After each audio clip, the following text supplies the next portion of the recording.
नमस्कार। स्वागत है आपका न्यूज नशा में। लेकर आया हूं आपका अपना कार्यक्रम। जब सत्य डोलता है तो अशोक वानखड़े बोलता है। सत्य कहां डोला?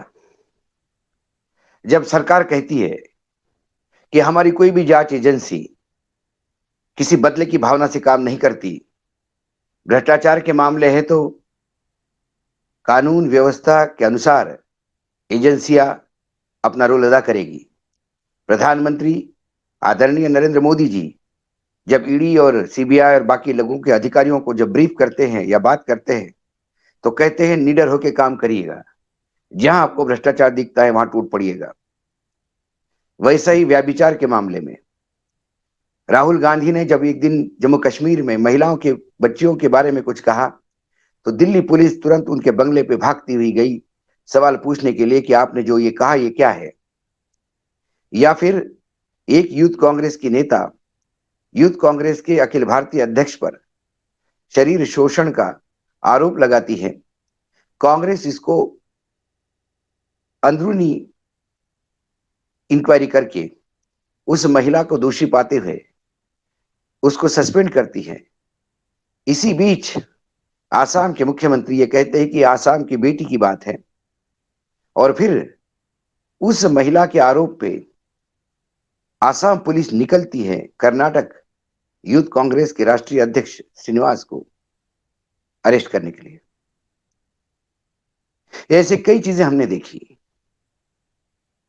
लेकिन यदि आसाम की बेटी की अस्मिता, आसाम की बेटी के ऊपर होने वाले अत्याचार पे आसाम सरकार, भारतीय जनता पार्टी की सरकार, भारतीय जनता पार्टी इतनी सजग है जम्मू कश्मीर के बारे में बोले हुए वक्तव्य पे, जब भारतीय जनता पार्टी और उनकी सरकारें इतनी तेजी से एक्शन लेती हैं तो फिर इस देश के लिए मेडल लाने वाली हमारी तमाम कुश्ती खिलाड़ू, जो कुश्ती की ये मेडल लाने वाली खिलाड़ी, जब उन्होंने भारतीय कुश्ती संघ के राष्ट्रीय अध्यक्ष पर आरोप लगाए, शारीरिक शोषण के आरोप लगाए ब्रजभूषण सिंह के ऊपर, तो पुलिस में गई, एफआईआर की बात हुई, एफआईआर नहीं कटी क्योंकि वो भारतीय जनता पार्टी के एक दबंग नेता है, सांसद है। ये दोहरा मापदंड क्यों? आरोप लगाने वाले कोई ऑर्डिनरी नहीं है, ये वो डेकोरेटेड खिलाड़ी हैं जिन्होंने ओलंपिक और इंटरनेशनल इवेंट्स में भारत के लिए मेडल लाया। तब प्रधानमंत्री जी ने ट्वीट करके इन सब का सम्मान बढ़ाया। लेकिन आज जब वो शारीरिक शोषण की बात करते हैं, उनका शारीरिक शोषण कैसा हुआ है और उसके लिए ब्रजभूषण सिंह कैसे जिम्मेदार है, ऐसे में सरकार का जो कानून व्यवस्था है वो इतनी लचर हो जाती है कि छोटी छोटी बातों पे एफआईआर भेज, हजारों किलोमीटर दूर पुलिस भेज अरेस्ट करने वाली ये सरकारें इस आरोप पे मौन क्यों है?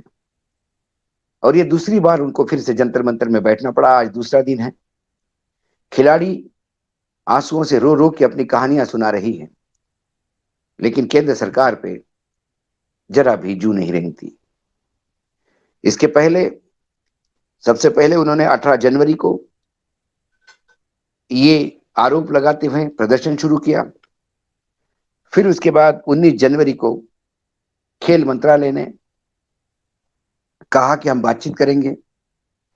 20 जनवरी को फिर से उनको धरना शुरू करना पड़ा क्योंकि 19 तारीख के खेल मंत्रालय के बातचीत से कुछ निकलता हुआ दिखाई नहीं दिया। 21 जनवरी को इंडियन ओलंपिक एसोसिएशन खेल मंत्रालय ने एक कमेटियां नियुक्त की। उन कमेटियों को बोला गया कि 15 दिन के अंदर ये अपना निर्णय देगी इस मामले में कि ये शारीरिक शोषण का मामला क्या है। इसी बीच में ब्रजभूषण सिंह सीना तान के बोलते रहे ये आरोप मनगढ़ंत है, इसका कुछ लेना देना नहीं। ये दीपेंद्र हुड्डा ने स्पॉन्सर्ड किया हुआ कार्यक्रम है और इन खिलाड़ियों की कोई अब औकात नहीं रही, वक़्त नहीं रही। अरे जिन्होंने इस देश को अपना सब कुछ समर्पित कर देश का मान सम्मान बढ़ाया विश्व के स्तर पे, वो आज खेलने के लायक भी नहीं हो तो क्या उन खिलाड़ियों का सम्मान करना, उनके प्रति ये भाषा बोलना कि आज उनकी कुछ औकात नहीं, खेलने लायक वो लोग बचे नहीं, ऐसा बोल के ब्रिजभूषण सिंह ने फिर से बता दिया कि उनके बारे में जो कहा जाता है वो सही है। ब्रिजभूषण सिंह पे भी आता हूं कि वो क्या चीज है। इसके बाद सर्वोच्च न्यायालय का दरवाजा खटखटाया गया और उन्होंने कहा, सर्वोच्च न्यायालय पे गुहार लगाई कि हमारी एफआईआर दर्ज हो ब्रिजभूषण सिंह के खिलाफ और इस पे एक्शन हो। देखते हैं सर्वोच्च न्यायालय क्या करता है। और भारतीय जनता पार्टी जो स्त्री शक्ति की बात करती है, बेटी बढ़ाओ बेटी पढ़ाओ की बात करती है, बेटी बचाने की बात करती है, स्त्रियों की अस्मिता की बात करती है, उन इस महिला खिलाड़ियों के मामले में चुप क्यों है? क्या एक ब्रिजभूषण सिंह जो है वो इतने ताकतवर हो गए हैं कि केंद्र सरकार, भारतीय जनता पार्टी, संघ, ये सब तमाम लोगों को चुप करने की उनकी औकात हो गई है? लेकिन न्यायपालिका से अपेक्षा है, वो क्या करेगी? गोदी मीडिया चुप है, उनकी मजबूरी जैसी कि है हमेशा। लेकिन न्यूज नशा बात करेगा, खुल के बात करेगा। ब्रिजभूषण सिंह का यदि हम रिकॉर्ड देखें तो कोई साफ सुथरा राजनीतिक रिकॉर्ड नहीं।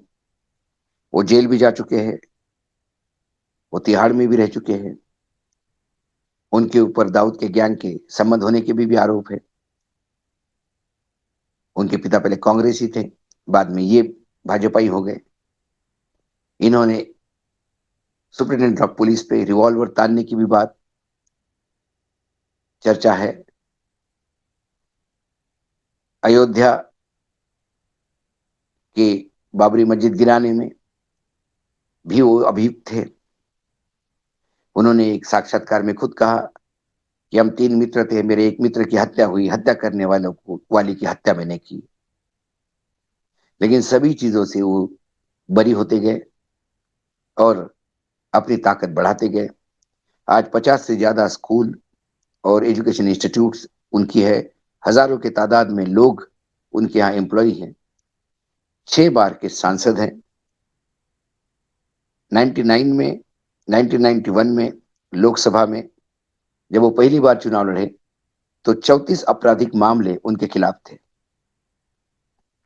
1996 में वो टाडा में गिरफ्तार थे, दाऊद के साथ संबंधों का आरोप थे, लेकिन उन्होंने अपने पत्नी को टिकट देके केतकी सिंह को वहां से चुनाव जितवाया।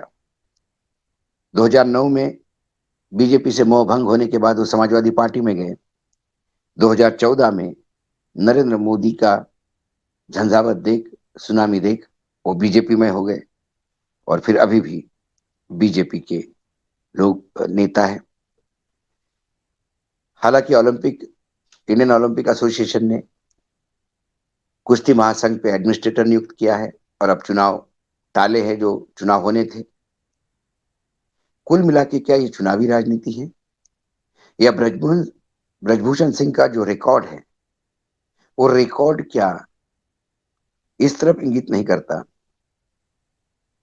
कि क्रिमिनल राजनीति से जाने चाहिए,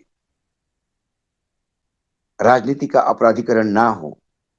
इसके लिए सबसे बड़ी लड़ाई लड़ने का दावा जो दल करती है भाजपा, क्या उसमें ये हो सकता है?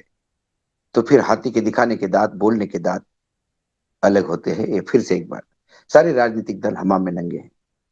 सब राजनीतिक दल बोलते हैं कि अपराधीकरण नहीं होना चाहिए, लेकिन हर राजनीतिक दल में अतीक अहमद भी मिलते हैं।